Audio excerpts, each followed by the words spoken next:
Hello there, cats and kitties. So glad you're with us for this edition of Florida's Fourth Estate. He deserves better than that.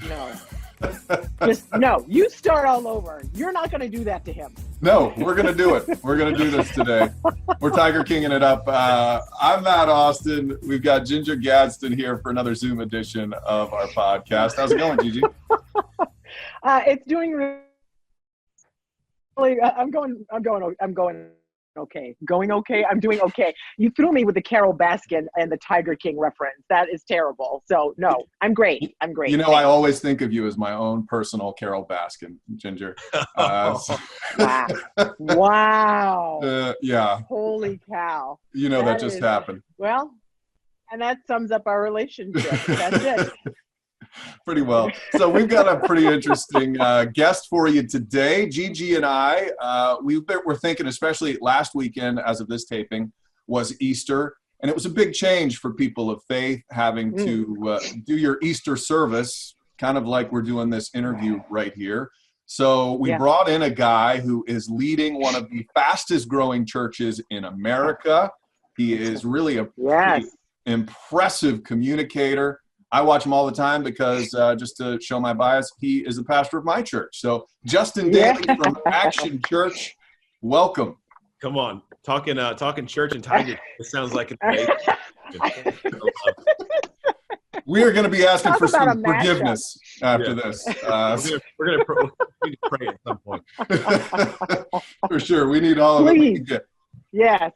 So let's just start off by asking you, I know it's been a weird time. I'm kind of curious as to the people, because you're still, I'm sure your churches are still counseling people and probably dealing with more anxiety than ever. I'm curious, what portion of what people are dealing with right now are they coming to you guys and they're worried about or anxious about? Yeah, I think, we have a great kind of case study, if you will, in our church of thousands of people. So we've got people that have lost jobs, been furloughed from jobs, in need of food.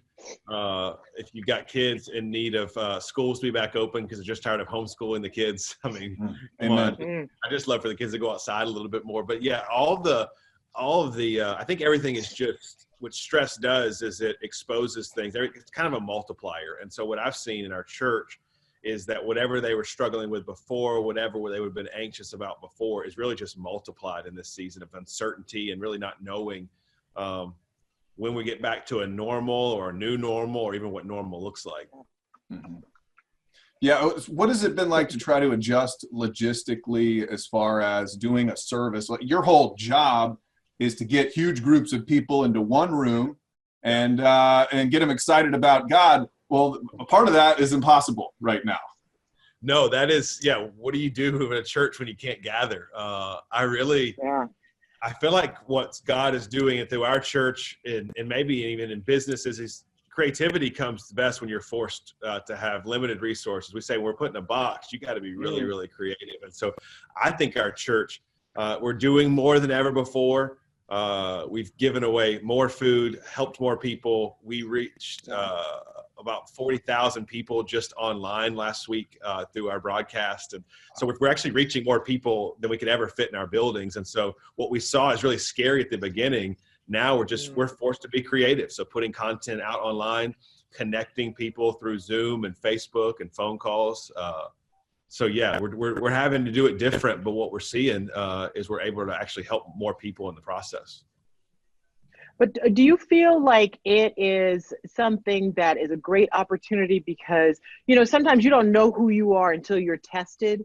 And I feel like this is testing a lot of people. And at the core of what you do and what you represent is now, I feel like in times of adversity, you find out who people really are and what they stand for. So I feel like this might be bringing you guys out to bloom into what you really stand for. Yes, you don't, it's too late to prepare for the war when the war starts. You got to prepare in peacetime is what we say at Action Church. And so I really do feel like with partners, we've got great partners in the community, and we were prepared to help people in times of need, both financial stewardship. So we had resources saved We've been able to keep all of our employees employed and had resources to help the community. So yeah, I do think because we had strength before the crisis, that has just been exposed in a good way, or blossomed, the word that you used. Yeah, I really feel like we're thriving in the midst of chaos. One, because we have an extreme faith in God, but also because we prepared well for seasons like this. Yeah. One of the things we've seen is, I'm sorry, Gigi. One of the things we've seen is go ahead. Pastors who have decided they're going to meet anyway. They're going to just put people in the church. They're going to do this thing. Yeah. I'm curious as to what your thoughts are on that. I don't want to name any names or anything, but that is a pretty controversial decision. What do you think when you see things like that happening around the country and the state? I think that I'm glad that that's not me, first and foremost. I don't really want to go to prison, but I think I see where they're coming from. Let me just say I see both sides. We do serve a God of faith, and the Bible is clear that we should not be fearful in any circumstance. Just to be honest, though, I think it's misguided for two reasons. One, it also gives us a spirit of wisdom, and wisdom would say that gathering in mass is not smart. And secondly, how can we help a world that we're trying to reach if we become irrelevant? And when we don't follow not just local, state, but national and world guidelines of safety and science, I think that we become irrelevant a little bit to a world that we're really trying to win with our love for them and our love for the Lord. So two reasons.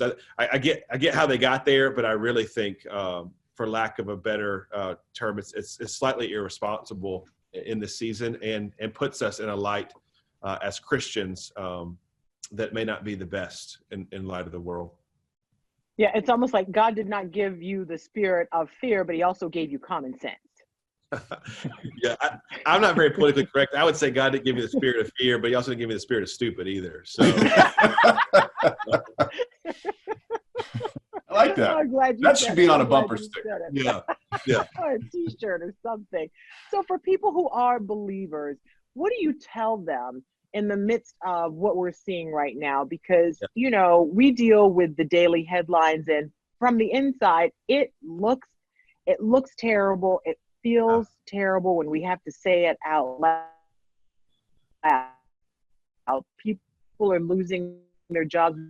We just got an unemployment number out today, and people are losing their jobs, and it just keeps multiplying. And, so when people are saying, okay, I'm relying on you, God, but why aren't you coming in and stepping in and taking this away? You created it, so take it away, make it go away. Why should I have to lose everything before I learn a lesson? Yeah. I think what we're seeing, I think the world is feeling what Christians knew all along, that we're not in control, and that death is imminent. Like everybody lives and everybody dies. And I really think it's time for the church to really live out its call, because people are searching, why is this happening? What is the answer? They realize that life has an end date, and that they're not in control as they thought they were. This has proven to the whole world, regardless of how wealthy you are, secure you are, your business, that you're not ultimately in control of everything. And that's tough to handle if you're not a person of faith. And I really think that that the gospel that we preach and the lives that we live are now able to be exemplified even more. So I would say to them that they're just realizing what we knew all along, that there's something much bigger going on. We think and we know that it's God's plan. And that the Bible's really clear that God just has a different way of doing things than we do. And I've learned as a young kid that God's way better at being God than I am. So when I don't understand, I don't question a lot of what God does, because I would be a really terrible God. And so I just have faith that he's gonna work it out, and I'm gonna trust him, and I'm gonna love him, and I'm gonna love people in the process, and just hopefully give as much grace and ask for as much grace as I can receive. Yeah, and you're going to have some big decisions coming up, I would imagine, as they start to open society back up, and as people start to go back to churches. You're going to have to decide what to do and in which ways you're going to have people. I'm curious as to what kind of meetings and what kind of logistics you guys are figuring out as people do begin to gather maybe in the next couple of months. Yeah, that's the craziest thing is how many hours we're spending talking about what ifs. Like, our church is a fast growing, large church. It impacts a lot of people. And so we really take it seriously to protect our people, but also stay on mission. And so we're just, we're going to follow all the safety guidelines. We're going to get back in small groups as fast as we can. We know that it'll probably be a slow moving process back. And so we're just going to be as creative as we can with getting people together, small groups, medium-sized groups, and just trying to be as safe as we can, and just not rush it. With technology, the beauty of it is this happened in 2020, and that we're still able to do, honestly, our complete mission, not the way we'd want to do it, but we're not in a hurry to get back. I think I'd say it like this. We're not in a hurry to get back to normal. We're trying to find what the new normal of helping people is in the new modern times. But we are talking about what all that looks like. We're joking around here. We'll just follow Disney. Disney a good plan. Yeah, if Disney opens, we're opening. So. Oh my gosh, that's pretty a good plan, because they're a good gauge for what's happening in the community for sure. So what do you tell people? A lot of people feel helpless. They don't know what to do. And I often find that when you don't know what to do and you feel, you're not in the best of spirits yourself, it's always great to maybe help someone else. Yes. What do you think? No, that is, we were in a series at church. That's exactly what Jesus did. That is the model. He's hanging on the cross and he looks over to the criminals and he helps one of them settle eternity.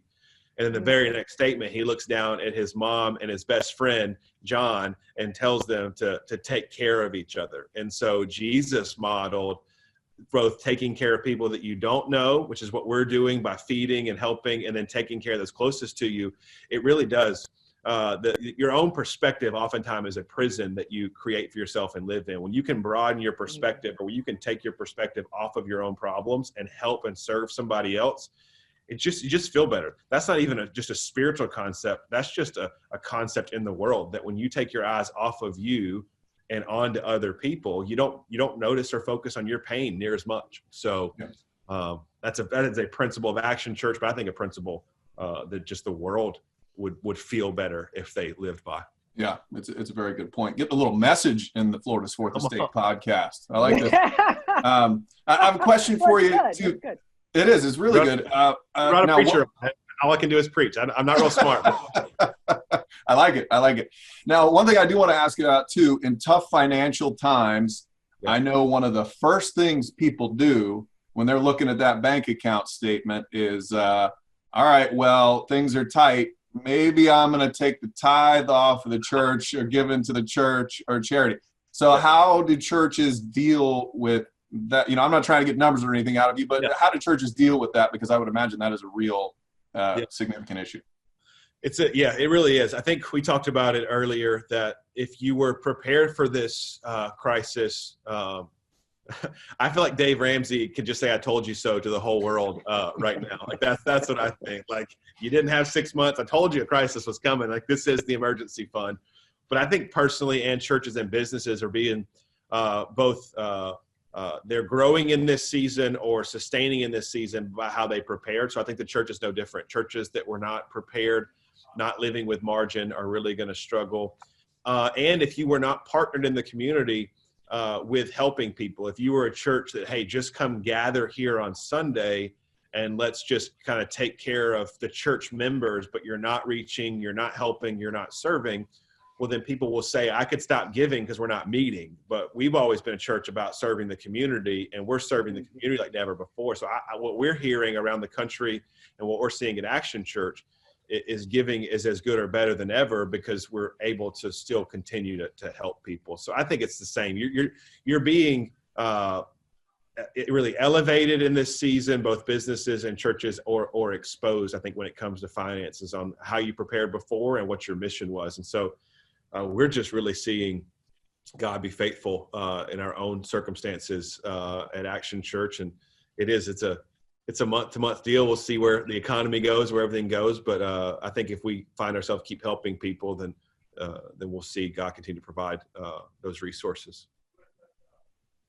Yeah, I feel like you guys, your name says it all. And I don't go to your church, and but I've seen what you do, and it's like you take action. You take action, and that's what people want to see. And I think it's spurred other people, even if not on the level that you can help other people. When they see you out there, I almost didn't recognize you because I've seen you in your t-shirt and your baseball cap, and you're handing groceries out to people. And I feel like on another level, when anybody can just like buy something to help their neighbor, they see your gesture and they do what they can. So, I mean, it's you have to take action.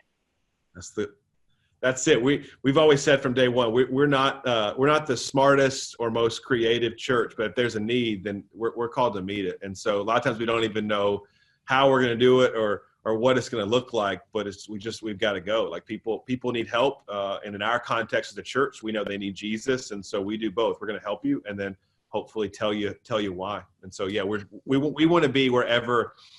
I've kind of been, calling myself around the office a disaster pastor. Like if there's a disaster, if there's a hurricane, and there's a crisis, like let's just go meet the need. Like let's go raise the money and go help people. I like it. You got to trademark that disaster. Yeah, I give myself. Yeah, I didn't realize how arrogant or nerdy that sounded until I said it out loud. I gave myself my own nickname. Like you need a YouTube channel, the Disaster Pastor. Yeah, I was a big professional wrestling fan growing up, so I think that'd be my name for sure. Oh, that's great. Master of Disaster. Yeah. I like it. Cape or no cape? Cape and definitely some baggier pants than back then. So I just tights. Hey, one thing I do want to say, we have to have Pastor Justin back on because we do a hate mail section. And I know just from listening to your services, you get a lot of hate mail on the tight pants. I get a lot of hate mail on tight pants. I get a lot of hate mail in general. I would love to share both the comments and my responses. That would actually be a dream come true. Okay, that's for sure going to happen because you know what? All my hate mail is tight suits. Everybody, all the little old people think my suits are too tight. I had to swear them off. They don't understand fashion, Matt. I mean, they need to get out a little more. Pick up a GQ magazine, guys. Come on. Yeah. We're trying here. Yeah, we're just trying to be relevant. Oh, jeez. I wasn't ready for any of this today. You started with Tiger King and you're ending with tight pants. So good. That's actually gonna be how we're gonna reshare this and say Tiger King and tight pants. Join us. Should go well. Awesome. Well, this has gone off the rails just like I hoped it would. Pastor Justin Daly, thank you so much for joining us for this edition of Florida's Fourth Estate. You really are an excellent communicator, very positive presence, and I enjoy watching you every week. And Ginger Gadsden, I enjoy hanging out with you every week too. I enjoy hanging out with you, and it was so nice to meet you, although be it through Zoom this way. But I enjoy your message and what you have done in this community to inspire and help others. And I sincerely mean that. Thank you. Thank you. Thanks for all you do. Thanks for having me on. It was a blast. All right. Our pleasure. We'll see you again next week for another edition of Florida's Fourth Estate.